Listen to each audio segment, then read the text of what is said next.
Hello everybody, this is Digraj Singh Rajput. Welcome to social school. इस video में हम क्या पढ़ने वाले हैं? इस वीडियो में हम पढ़ेंगे क्विनरी एक्टिविटीज के बारे में। क्विनरी एक्टिविटीज क्या होती है? जिस तरह से आपने क्वार्टनरी एक्टिविटीज पढ़ी है, तो क्वार्टनरी एक्टिविटीज में लेडर पे अगर आप और ऊपर चढ़ोगे तो क्वार्टनरी एक्टिविटीज में भी एक सब डिवीजन या फिर कह सकते हैं सर्विसेज में सब डिविजन जो है, तो जैसे टर्शरी सेक्टर आपने पढ़ा, तो टर्शरी सेक्टर के अंदर आप क्या देखते हैं? क्वार्टनरी, और उसी के अंदर एक और सब डिवीजन आप देखते हैं क्विनरी का। तो क्विनरी एक्टिविटीज क्या होती है, क्विनरी सेक्टर क्या है, वो इस वीडियो में हम पढ़ने वाले हैं, समझने वाले हैं। मैं उम्मीद करता हूं पिछले वीडियो तक सारी चीजें आपको समझ में आ गई है। क्वार्टनरी और क्विनरी में डिफरेंस क्या है, ये सबसे पहला सवाल आपके मन में होगा। इन सारे सवालों का जवाब मिलेगा, आगे बढ़ते जाओ और समझते जाओ, ठीक है। उससे इंपॉर्टेंट चीज क्या है, उससे पहले कि टेलीग्राम चैनल की लिंक आपको डिस्क्रिप्शन में दी है, जहां से आप टेलीग्राम चैनल जरूर से ज्वाइन कीजिएगा। आपको यहाँ पे अपडेट्स मिलती रहेंगी कि कब कौन सा लेक्चर आने वाला है, कब कौन सी क्लास होने वाली है। वो पहली चीज हो गई। दूसरी चीज क्या हो जाएगी? दूसरी चीज ये हो जाएगी कि अनअकैडमी ऐप जरूर से डाउनलोड कीजिए। यहां पर आपको बहुत सारे एक्साइटिंग फीचर्स मिलेंगे, जैसे इस चैप्टर के नोट्स आप डाउनलोड कर सकते हैं, फ्री स्पेशल क्लासेस होती हैं, उसके साथ ही साथ आप क्विज में, पोल्स में पार्टिसिपेट कर सकते हैं, अपने अपनी पोजीशन को देख सकते हैं लीडर बोर्ड पे, बहुत सारे स्कॉलरशिप एग्जाम्स होते हैं। तो इन सारे फीचर्स को आप अनअकैडमी ऐप पर एक्सप्लोर कर सकते हैं using the code DIGRAJ Digraj. Fine, चलिए, व्हाट आर क्विनरी एक्टिविटीज? तो क्विनरी एक्टिविटीज भी सर्विसेज में ही आती है। जैसे क्वार्टनरी एक्टिविटीज क्या है? नॉलेज बेस्ड सर्विसेज थी, यहां पे भी नॉलेज बेस्ड सर्विसेज है, लेकिन नॉलेज बेस्ड सर्विसेज में भी कुछ सर्विसेज ऐसी होती है जो एकदम क्या है, क्रीम अपर लेयर में आती है। तो जो क्रीम अपर लेयर की सर्विसेज है वो क्विनरी एक्टिविटीज की कैटेगरी में आती है, ठीक है। जो क्रीम अपर लेयर की सर्विसेज है वो क्विनरी एक्टिविटीज की कैटेगरी में आती है। The highest level of decision makers और policy makers perform quinary activities, ठीक है। तो highest level of decision makers कौन हो सकते हैं? किसी कंपनी का CEO हो सकता है, वो किसी एक डिस्ट्रिक्ट के क्या कह सकते हैं, कलेक्टर साहब हो सकते हैं, वो प्राइम मिनिस्टर हो सकते हैं, वो एक बड़े ब्यूरोक्रेट हो सकते हैं, जो सेक्रेटरी हो सकते हैं किसी डिपार्टमेंट के। तो इस तरह से क्या है, जहां पे highest level of decision makers अपने मतलब वो भी अपने नॉलेज, अपने एक्सपीरियंस के बेसिस पे डिसीजन लेते हैं ना, तो उस तरह से क्या है, the highest level of decision makers और policy makers perform quinary activities. Fine, these are subtly different from the knowledge based industries that the quinary sector in general deals with, ठीक है। तो यहां पे क्या होता है, आप जिस देखेंगे कि सटली डिफरेंट मतलब क्या होता है, सटली डिफरेंट मतलब क्या है, अगर आप देखेंगे ना तो बहुत बारीकी से अगर आप समझोगे तो क्विनरी और क्वार्टनरी जो है दोनों अलग अलग है। मतलब जो नॉलेज बेस्ड इंडस्ट्री है, ठीक है, उससे क्विनरी जो है, क्विनरी और क्वार्टनरी में कैसे डिफरेंस आ जाएगा वो मैं आपको समझा रहा हूं कि knowledge based industry, simple knowledge है आपके पास तो आप उस पर क्या कर सकते हो, क्वार्टनरी एक्टिविटी में आ जाओगे। जैसे मैंने आपको बताया, एक सॉफ्टवेयर डेवलपर हो गया, एक टीचर हो गया, एक डॉक्टर हो गए, ठीक है, तो उन्होंने रिक्वायर्ड स्किल्स को गेन किया, वो क्वार्टनरी सेक्टर में चले गए। लेकिन नॉलेज के साथ साथ आपके पास में क्या होता है, जब एक डिसीजन मेकिंग पावर आ जाती है, जब आपके पास में क्या होता है, आप जब कह सकते हैं कि आपके डिसीजन चीजों को इन्फ्लुएंस करने लगते हैं, आपका डिसीजन देना आपकी सर्विस हो गई, ठीक है। तो इस तरह की क्या कह सकते हैं, highest level of decision makers जो हैं, जो अपने नॉलेज, अपने एक्सपीरियंस के बेसिस पर डिसीजन लेते हैं, वो क्विनरी एक्टिविटीज में आ जाते हैं। समझ में आया? तो अब अगर हम आगे बढ़ते हैं तो क्विनरी एक्टिविटीज का देखो यहां पे क्या, quinary activities are services that focuses on creation, rearrangement and interpretation of new and existing ideas. तो आइडियाज का इंटरप्रिटेशन, ठीक है, आइडियाज का क्रिएशन, कह सकते हैं डिसीजन लेना, decision making is the key point. ध्यान रखना, क्विनरी एक्टिविटीज में basically highest level of decision maker जो है वो क्विनरी एक्टिविटी का पार्ट होंगे। मैंने आपको एग्जांपल बताया कौन कौन से, ठीक है। Data interpretation in the use and evolution of new technologies, often referred as gold collar professions.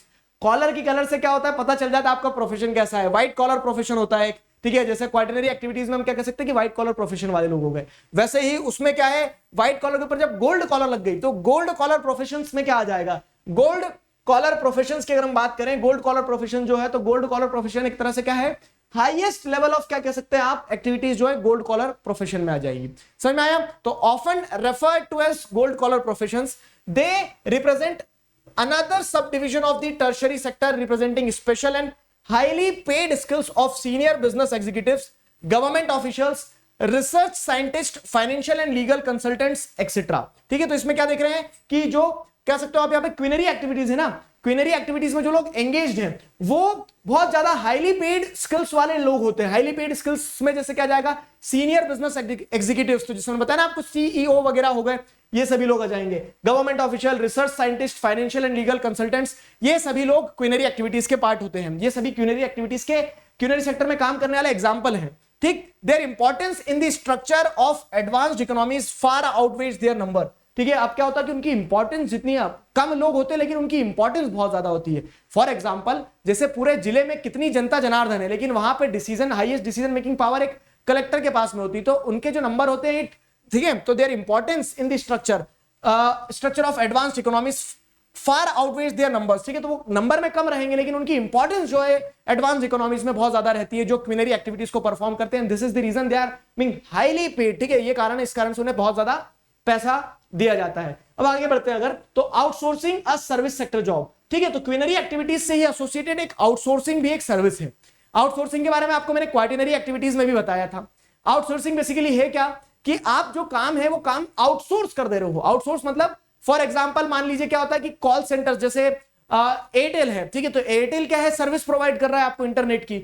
अब एयरटेल जो है सर्विस प्रोवाइड करती है, लेकिन वो सर्विस में दिक्कतें आती तो आप क्या करते हो, फोन लगाते हो, तो वो जो सारी चीजें मैनेज करना, कॉल पे आपकी प्रॉब्लम को सॉल्व करना, वहां पे क्या कर रहे हैं, वो एक सर्विस प्रोवाइड कर रहे हैं। तो इस तरह से क्या होता है, बहुत सारी कंपनीज जो रहती है, मान लो कोई क्या बना रहा है, कोई ये प्रोडक्ट बना रहा है, और इस प्रोडक्ट में दिक्कत जा रही है, तो इसको इस प्रोडक्ट की जो परेशानी है उसको खत्म करने के लिए आप क्या करेंगे, कॉल सेंटर से कनेक्ट करेंगे। ठीक है, आफ्टर सेल्स सर्विसेज का जो पार्ट होता है, तो उस तरह से क्या ये एक सर्विस है। लेकिन अब सर्विस क्या है, कंपनी वाले फिर प्रोडक्ट कब बनाएंगे अगर सर्विस ही देते रहेंगे, तो इसके लिए सर्विसेज को आउटसोर्स कर दिया जाता है। सर्विसेज को आउटसोर्स कर दिया जाता है, तो इस तरह से आउटसोर्सिंग एक पार्ट होता है। तो आउटसोर्सिंग और कॉन्ट्रैक्टिंग आउट, ठीक है, आउटसोर्सिंग और contracting out is giving work to an outside agency to improve efficiency and to reduce cost. Efficiency को बेहतर करने के लिए और कॉस्ट कम करने के लिए क्या किया जाता है कि आउटसोर्स कर दिया जाता है काम, कि हम तुम्हें इतने पैसे दे रहे हैं, ठेका ले लो, काम कर दो।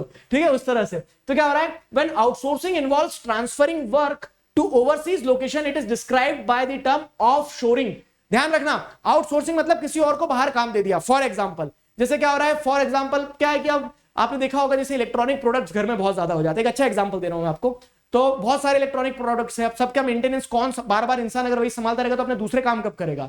तो अब ऐसी कुछ एजेंसीज आती जो क्या बोलती है कि आप आपके घर के जितने भी इलेक्ट्रॉनिक प्रोडक्ट्स हैं उनका मेंटेनेंस हमारे ऊपर छोड़ दो, हमें आउटसोर्स कर दो। ठीक है, तो ऐसे कंट्री के अंदर में भी आउटसोर्स हो सकती है सर्विसेज। साथ ही साथ सब क्या होता है, जब क्या होता है, when outsourcing involves transferring work to overseas location. जैसे यूएसए की एक कंपनी है, उस यूएसए की कंपनी ने सोचा कि प्रोडक्ट तो हम बना लेंगे लेकिन हमारे यहाँ कॉल सेंटर पे लोगों को बैठाना और उनसे आफ्टर सेल्स सर्विसेज करवाना महंगा पड़ता है। हम क्या करते हैं कि इंडिया में सस्ते इंजीनियर्स मिल जाते हैं, इंग्लिश बोलते आती है उनको, हम उन्हें क्या कर देंगे, ठीक है, no engineer was harmed in this statement. मतलब ये डेटा है कि बहुत सारे इंजीनियर्स जो होते हैं वो क्या करते हैं। अब आप सोच रहे होंगे अच्छा किया कि साइंस और साइंस वाली स्ट्रीम नहीं ली, बढ़िया है, कम से कम हम क्या कर लेंगे, उस कैटेगरी में तो नहीं आए कि सर हमें बेरोजगार बोल रहे हैं। क्या होता है कि आप इंडिया में देखोगे तो इंडिया में कॉल सेंटर का एक बहुत बड़ा मार्केट है। फाइन, क्यों, क्योंकि इंडिया में आपको एजुकेटेड यूथ मिल जाएगा जो कि अनएम्प्लॉयड है, कम पैसे में काम कर सकता है। तो इसके लिए बहुत सारी कंपनीज क्या करती है, यहां से कॉल सेंटर्स वगैरह वाले जैसे काम रहते हैं ना, आउटसोर्स कर देती है। तो पॉइंट यहां पे ये था कि जो आउटसोर्सिंग होती है ना, तो आउटसोर्सिंग जब क्या हो रही है, transfer of work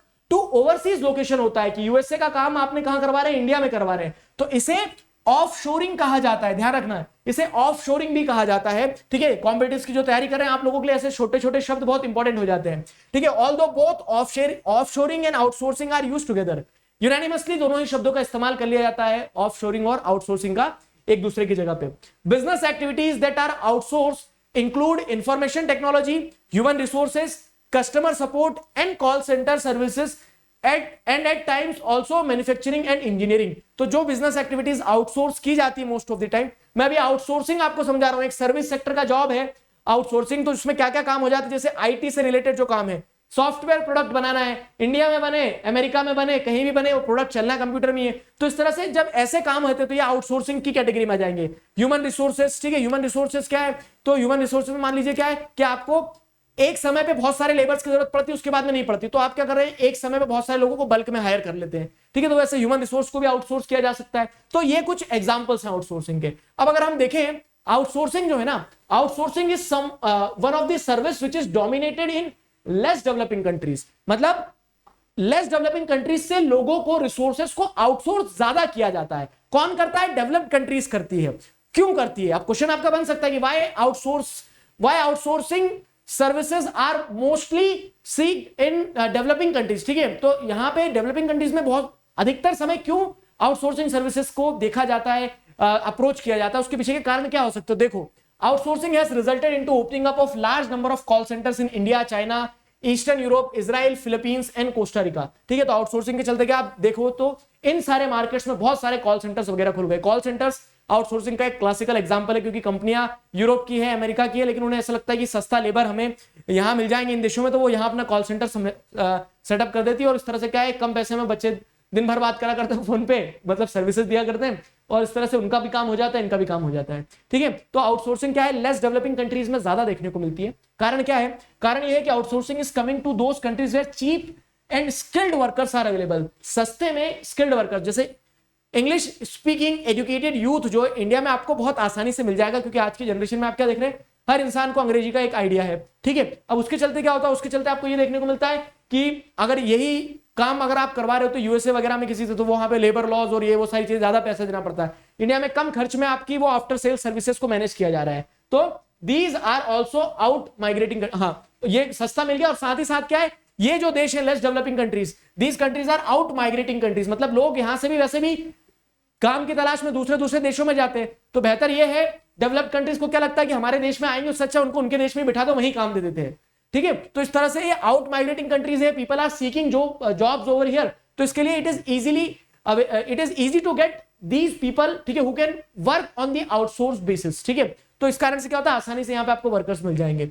with the work available through outsourcing, the migration in these countries may come down। अब क्या हो रहा है, जब आउटसोर्सिंग के थ्रू काम मिल जाएगा तो ये आउट माइग्रेटिंग कंट्रीज जो है यहाँ पे क्या आपको क्या देखने को मिलेगा कि माइग्रेशन जो है वो थोड़ा कम हो जाएगा। ठीक है, माइग्रेशन थोड़ा कम हो जाएगा। Outsourcing countries are facing resistance from job seeking youths in their respective countries. ठीक है, और ये एक बड़ी समस्या है कि आउटसोर्सिंग कंट्रीज जो है ना, तो आउटसोर्सिंग कंट्रीज क्या है, अपने कंट्री के अंदर के काम बाहर के देशों से करवा लेती है, लेकिन जब ये बाहर के देशों से काम करवा रही होती है तो क्या होता है कि जो कंट्री ये आउटसोर्सिंग का काम करवा रही है, मतलब डेवलप्ड कंट्रीज, तो डेवलप्ड कंट्रीज के अंदर जो वहां का यूथ है उसे तो ऐसा लग रहा है ना कि यार ये काम अगर कोई बाहर से नहीं करके देता तो ये काम मुझे ही मिल रहा होता। ठीक है, तो इसके चलते क्या है कि outsourcing countries are facing resistance from job seeking youths in their respective countries. ठीक है, वहां पे रिस्पेक्टिव कंट्रीज में उन्हें क्या एक रेजिस्टेंस देखने को मिलता है आउटसोर्सिंग कंट्रीज को, कि यूथ वहां का बोलता है कि आप दूसरे देशों में क्यों काम दे रहे हो, और अब उन्हें क्या पता कि दूसरे देशों में सस्ते में हो जाता है। ठीक है, तो इस तरह से एक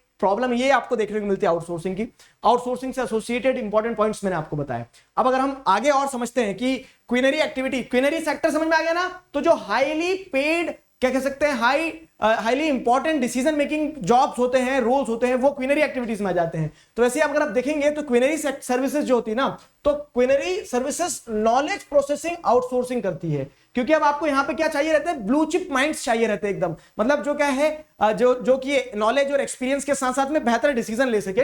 तो जब आपको क्या चाहिए रहता है क्विनरी सर्विसेज में आपको बहुत अच्छे नॉलेज बेस्ड लोग चाहिए रहते हैं। तो हो सकता है कि एक स्पेसिफिक एरिया में वो ना मिले, तो इसके लिए क्या होता है, नॉलेज बेस्ड आउटसोर्सिंग जो है वो आपको देखने को मिलेगी। कहां पे, knowledge based outsourcing, knowledge processing outsourcing, मतलब क्या है कि आप नॉलेज, क्योंकि क्विनरी में आप क्या देख रहे हैं, ब्लू चिप माइंड्स देख रहे हैं, हाईएस्ट लेवल ऑफ नॉलेज देख रहे हैं। ठीक है, तो वो आपको अगर उस एरिया पे नहीं मिलेगा तो आप बाहर से बुलाएंगे। ठीक है, तो इस तरह से नॉलेज प्रोसेसिंग आउटसोर्सिंग आपको देखने को मिलती है। अब knowledge processing outsourcing is different from business process outsourcing. Difference समझाता हूं, तो ये जो हमने सिंपल पढ़ा था ना आउटसोर्सिंग, ये बीपीओ में आ जाएगा। बिजनेस प्रोसेस आउटसोर्सिंग मतलब क्या है कि सिंपल जो बिजनेस की प्रोसेसेस होती है, फॉर एग्जांपल डेटा एंट्री करना है, अब वो बिजनेस का एक प्रोसेस है, डेटा एंट्री कोई भी कर देगा, उसे बस बताना होगा कि ये टाइप करना है, इस कॉलम में ये आएगा, इस कॉलम में आएगा। तो जो डेटा एंट्री करने का काम है वो सिंपल बिजनेस प्रोसेस आउटसोर्सिंग है, वो कोई भी कर सकता है। ठीक है, तो उसमें मतलब ऐसे बहुत ज्यादा स्किल्ड होने की जरूरत नहीं है। तो उसके चलते क्या है कि ऐसे बिजनेस प्रोसेसेस को कंपनीज आउटसोर्स कर लेती है। लेकिन क्विनरी सर्विसेज में जो आउटसोर्सिंग होती है ना, वो नॉलेज प्रोसेसिंग आउटसोर्सिंग होती है, उसमें आप किसी को भी नहीं ले सकते हैं। फॉर एग्जाम्पल क्या, जैसे किसी एक कंपनी के सीईओ को एक क्या कह दिया गया है, एक एडिशनल वर्क दिया जा रहा है, अगर किसी एक कंपनी के सीईओ को एक एडिशनल वर्क दिया जा रहा है तो वो नॉलेज प्रोसेसिंग आउटसोर्सिंग की कैटेगरी में आ जाएगा। ठीक है, तो the knowledge processing outsourcing industry is distinct from business process outsourcing as it involves highly skilled workers. ठीक है, तो यहां पे आपको क्या देखने को मिल रहा है कि नॉलेज प्रोसेसिंग आउटसोर्सिंग इंडस्ट्रीज जो होती है वो अलग होती है। किससे, knowledge processing outsourcing industries distinct from business process outsourcing as it involves highly skilled workers. ठीक है, आपको नॉलेज प्रोसेसिंग आउटसोर्सिंग के लिए हाईली स्किल्ड वर्कर्स चाहिए रहेंगे, और इसके चलते क्या है, बिजनेस प्रोसेस आउटसोर्सिंग जो है वो और नॉलेज प्रोसेस आउटसोर्सिंग दोनों अलग है। कैसे समझ में आया ना, it is information driven knowledge outsourcing KOP knowledge process outsourcing enables companies to create additional business opportunities। क्यों? क्योंकि अब ये नॉलेज बेस्ड, एक तरह से नॉलेज ड्रिवन आउटसोर्सिंग है, तो इससे कंपनीज को क्या मिलती है? और अपॉर्चुनिटीज मिलती है। रेगुलर काम नहीं हो रहा है, एक्सपेंशन के लिए नॉलेज प्रोसेस आउटसोर्सिंग का इस्तेमाल किया जाता है। एग्जाम्पल क्या हो जाएगा? जैसे research and development. Research and development के लिए आपको क्या है? आपको ऐसा लग रहा है कि यार ये इस फील्ड में रिसर्च करवाना, तो आप नॉलेज प्रोसेसिंग आउटसोर्सिंग जो कि क्विनरी में, क्योंकि आप जिससे रिसर्च कर रहे हो उससे आप पैसा भी ज्यादा दोगे, ठीक है, उसमें हाईएस्ट अमाउंट ऑफ स्किल्स की रिक्वायरमेंट होगी, वो सारी चीजें रहती है ना। तो एग्जांपल में क्या आ जाएगा? रिसर्च एंड डेवलपमेंट आ गया। एक्टिविटीज, ठीक है, ई लर्निंग समझ रहे हो? ई लर्निंग मतलब क्या है कि आप क्या है, आप वहां पे भी पढ़ सकते हो सोशल वाले टीचर से, लेकिन आप क्या कर रहे हैं? बेस्ट सर्च करते हो, तो आपको क्या मिल रहा है इस तरह से क्विनरी एक्टिविटीज के अंदर। मतलब मैं कह सकता हूं अपने आप को कि I will come under quinary activities, ठीक है। फिर क्या है? Business research. बिजनेस रिसर्च का काम जो हो गया, तो उसके लिए भी हाईली स्किल्ड पर्सन आपको चाहिए रहेगा। इंटेलेक्चुअल प्रॉपर्टी राइट, IT, ठीक है, IP रिसर्च वगैरह इनसे जुड़ा हुआ है। लीगल प्रोफेशन हो गया, बैंकिंग सेक्टर हो गया। So all these sector will include quinary services, ठीक है। क्विनरी मतलब all these are the examples of knowledge processing outsourcing in quinary services. समझ में आया? So this were the quinary activities. ये टॉपिक हमारा यहाँ पे कंप्लीट होता है। नेक्स्ट वीडियो में हम लास्ट टॉपिक पढ़ेंगे जो है डिजिटल डिवाइड। क्या है डिजिटल डिवाइड? ये सारी चीजें हम नेक्स्ट वीडियो में पढ़ने वाले हैं, समझने वाले हैं। I hope you enjoyed this. आपको ये चीजें समझ में आई है। एक छोटा सा टॉपिक और बचा है इस चैप्टर का, उसे नेक्स्ट वीडियो में पढ़ते हैं। तब तक के लिए stay connected, keep learning, signing off with this together we can, we will. Thank you very much.